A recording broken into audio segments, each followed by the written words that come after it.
ಜೈ ಭೀಮ್. ಜೈ Bhim.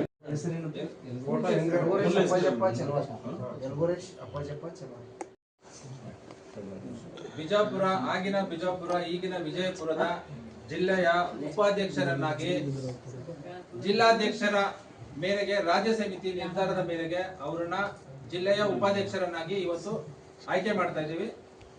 So ನಮ್ಮ ಒಂದು ನೇಮಕಾತಿ ಆದೇಶ ಪತ್ರದ ಮುಖಾಂತರ ಅವರನ್ನ ಇವತ್ತು ಆಯ್ಕೆ ಮಾಡ್ತಾ ಇದ್ದೀವಿ. ನೇಮಕಾತಿ ಪತ್ರ ಕೊಡೋದ್ರ ಮುಖಾಂತರ ಅವರನ್ನ ಆಯ್ಕೆ ಮಾಡ್ತಾ ಇದ್ದೀವಿ. ಜೈ ಭೀಮ್. ನಿಮ್ಗೆಲ್ಲರಿಗೂ ತಿಳಿದೇ ಇದೆ, ಸಂಘಟನೆಗಳು ಸಾಕಷ್ಟು ಸಂಘಟನೆಗಳನ್ನ ನೋಡಿದ್ದೀರಾ. ತುಂಬಾ ರಾಜ್ಯಾಧ್ಯಕ್ಷರುಗಳಿದ್ದಾರೆ.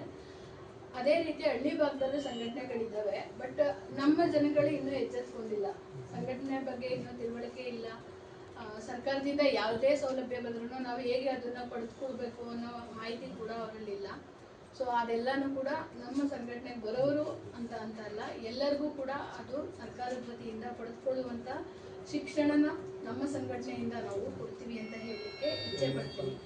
ಆಮೇಲೆ ಬಹಳಷ್ಟು ಜನ ನೋಡ್ತಿದ್ದೀವಿ, ಎಲ್ಲಿ ನೋಡಿದ್ರು ದಲಿತರ ಮೇಲೆ ದೌರ್ಜನ್ಯ, ಅದರಲ್ಲೂ ಮಹಿಳೆಯರ ಮೇಲೆ ಬಹಳಷ್ಟು ಅತ್ಯಾಚಾರಗಳಿರ್ಬೋದು ಎಲ್ಲ ನೋಡ್ತಾ ಇದ್ದೀವಿ. ಇದೆಲ್ಲ ನಮ್ಗೆ ಏನಕ್ಕೆ ಅಷ್ಟೊಂದು ಕೊರತೆ ಅಂದರೆ ನಮ್ಮಲ್ಲಿ ಎಜುಕೇಶನ್ ಇಲ್ಲ, ವಿದ್ಯೆ ಇಲ್ಲದ ಕಾರಣ ಇಷ್ಟೆಲ್ಲ ದಿನ ಬೆಳಗಾಯಿತು ಅಂದರೆ ನಾವು ಇದ್ರ ಬಗ್ಗೆನೇ ಬರೀ ಸರ್ಕಸ್ ಮಾಡ್ಕೊಂಡು ಬರ್ತಾ ಇದ್ದೀವಿ. ಇಲ್ಲಿ ಬೆಳೆಯೋರು ಬೆಳಿತಾನೆ ಇದ್ದಾರೆ. ಸವರ್ಣೀಯರ ಒಂದು ನಮ್ಮ ಮೇಲೆ ಏನು ಸರ್ಕಸ್ ನಡೀತಾ ಇದೆ ಅದನ್ನ ನಾವು ದಬ್ಬಾಳಿಕೆಯನ್ನ ಸಹಿಸ್ಕೊಂಡು ಬರ್ತಾ ಇದ್ದೀವಿ. ಇದನ್ನೆಲ್ಲ ಸಹಿಸ್ಕೋಬಾರ್ದು. ಯಾಕೆ ಸಹಿಸ್ಕೋಬೇಕು? ನಾವು ತಿರುಗಿ ಬೀಳೋದು ಯಾವಾಗ?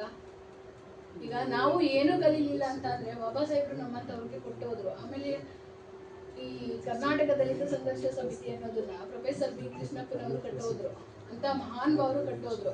ಇವತ್ತು ಅಂತ ಬಹಳಷ್ಟು ಆಗೋಗಿದ್ದಾವೆ, ಸಾವಿರಾರು ಸಂಘಟನೆಗಳಾಗಿದ್ದಾವೆ. ಅಲ್ಲಿ ಯಾರು ಏನು ಅಂತಾನೆ ಗೊತ್ತಾಗ್ತಿಲ್ಲ. ಹಂಗಾಗಿ ನಾವು ದಮನಿತ ಸೇನಾ ಸಮಿತಿ ಅಂತ ಇಟ್ಟಿದ್ದೀವಿ. ಬಹಳಷ್ಟು ಜನಕ್ಕೆ ಕನ್ಫ್ಯೂಸ್ ಆಗುತ್ತೆ, ಇದೇನಪ್ಪ ಹೆಸರಿಟ್ಟಿದ್ದಾರೆ, ದಮನಿತ ಅಂದ್ರೇನು ಅಂತ.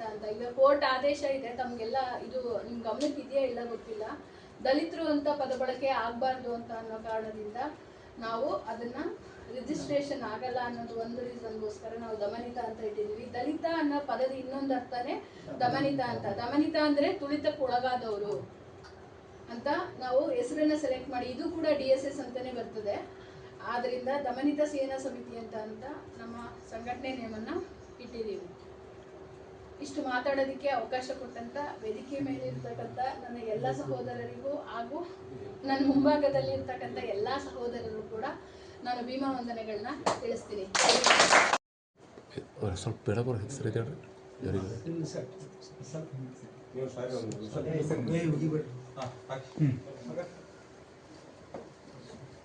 ಬಾಬಾ ಸ್ವಾಮಿ ಗಾಡಿ ಇಂಜಿನ್ ಹಾಕ್ಬೇಕಾ? ಸಾಹೇಬ್ ಅಂಬೇಡ್ಕರ್ ಬರ್ಕೊಟ್ಟಂತ ಸಂವಿಧಾನದಿಂದ ಯಾವ ದೇವಸ್ಥಾನದಿಂದ ಅಲ್ಲ ಅಂತ ನಾ ಹೇಳಕ್ ಇಷ್ಟಪಡ್ತೇನೆ.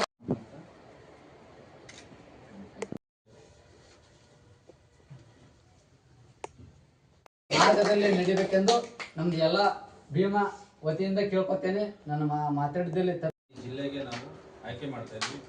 ಈ ಜಿಲ್ಲೆಗೆ ಅವರನ್ನು ಆಯ್ಕೆ ಮಾಡಿ ಈ ಜಿಲ್ಲೆ ಪ್ರತಿಯೊಂದು ಜಿಲ್ಲೆಯಲ್ಲಿ ಎಷ್ಟು ತಾಲೂಕು ಬರ್ತೈತೆ ನಿಮ್ಗೆ?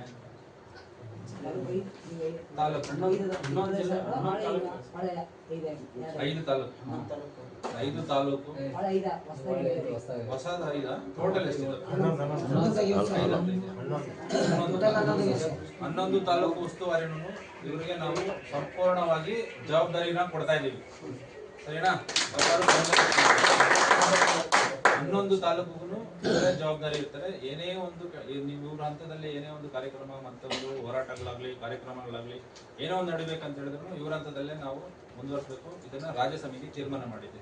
ಆ ತೀರ್ಮಾನ ಮಾಡಿದಕ್ಕೋಸ್ಕರ ಇವತ್ತು ಅವ್ರನ್ನ ಈ ಒಂದು ವಿಜಯಪುರದ ಜಿಲ್ಲಾಧ್ಯಕ್ಷರಾಗಿ ನೇಮಕ ಮಾಡ್ತಾ ಇದ್ದೀವಿ. ಆ ನೇಮಕಾತಿ ಆದೇಶ ಪತ್ರನ ನಮ್ಮ ರಾಜ್ಯ ಸಂಸ್ಥಾಪಕ ರಾಜ್ಯಾಧ್ಯಕ್ಷರಾದ ಗೋವಿಂದರಾಜರವರ ಸಮ್ಮುಖದಲ್ಲಿ ನಿಮ್ಮೆಲ್ಲರ ಸಮ್ಮುಖದಲ್ಲಿ ಅವರಿಗೆ ಇವಾಗ ನೀಡಿ ಅವರನ್ನ ಮಾಡ್ತಾ ಇದ್ದೀವಿ.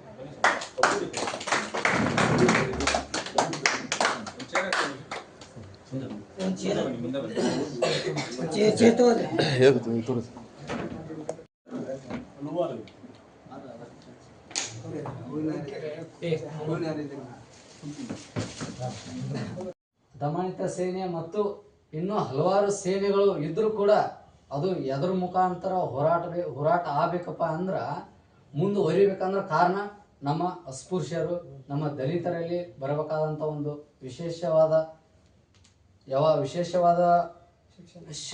ವಿಶೇಷವಾದಂತನಕ್ಕಿಂತ ಪವಿತ್ರವಾದ ಶಿಕ್ಷಣ ಪಡ್ಕೋಬೇಕಂತಾರ ಅವ್ರು ಏನೂ ಇಲ್ಲ. ನಾನು ಬರೆದಂಥ ಸಂವಿಧಾನವನ್ನು ನೀವು ಓದ್ರಿ, ಚಂದಾಗಿ ಓದ್ರಿ, ಬರೀರಿ. ಒಳ್ಳೆ ಯುವ ಅಧಿಕಾರಿಗಳು AS, KS, IPS, Indian police, army ಆರ್ರಿ, ಅಧ್ಯಕ್ಷರಾರಿ, ಉಪಾಧ್ಯಕ್ಷರಾರಿ, ಲಾಯರ್ಗಳಾಗಲಿ ಅಂತೇಳಿ ಬಾಬಾ ಸಾಹೇಬ್ ಅಂಬೇಡ್ಕರ್ ಅವರು ನಮ್ಮ ಜನಾಂಗದವರು ಮುಂದೆ ಬರಲಿ ಅಂತೇಳಿ ಇದು ನಮ್ಮ ಜನಾಂಗ